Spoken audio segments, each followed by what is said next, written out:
आज्ञा नमस्कार। आपण अनेक घरे देखिथिबे झरका आउ कबाट कांथ उपरु क्रैक डेवलपमेंट होता है। जानिचंती कि यार कारण कौन? आ कारण होउची सठिक लिंटेल काम न होबा। मु आपनकर इंजीनियर सुभाषिष तराई आज आपन को कहबी से लिंटेल किछि टिप्स। आसंतु देखिबा से लिंटेल किछि टिप्स। आज्ञा आपन को जेमती कहली लिंटेल बेंड। आसंतु गोटे जिनस देखिबी एटा हमर डोर ऊपर हमें गोटे बेंड प्रोवाइड करछु ताको हमें कहि थाउ लिंटेल बेंड। आसंतु आ गोटे जिनस देखिबी काली तो आपन को कहितली स्टील बेंड विषय रे जोटा कि हमर विंडो लेवल रे हमें देई थाउ। एटा हला हमर स्टील बेंड।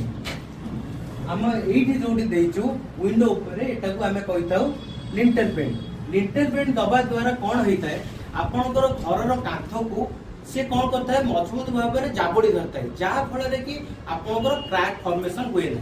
देखंतु सब बेले जिते आम लिंटेल आप दौरान चेष्टा करूँ आप कंटिन्यू भाव में लिंटेल दवाई जहाँ द्वारा आपंकर कौन हम ना कांथ चारिपट आपको टाए होकर हेल्ले भी आपंक घर क्रैक फॉर्मेशन हेनी। लिंटेल आप जिते भी दौरान तार गोटे पर्टिकुलर थिकनेस थाए।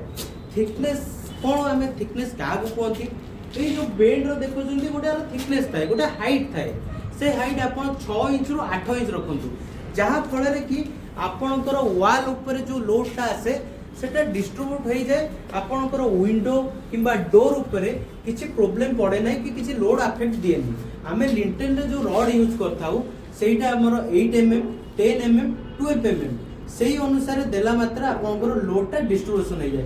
आ गोटे इंपोर्टेंट टिप्स मन रखिथिबे जेते बेले भी आपण करूचंती सदा बेले कंटीन्यूअस दियंतु आ प्रॉपर अलाइनमेंट हिसाब रे दियंतु।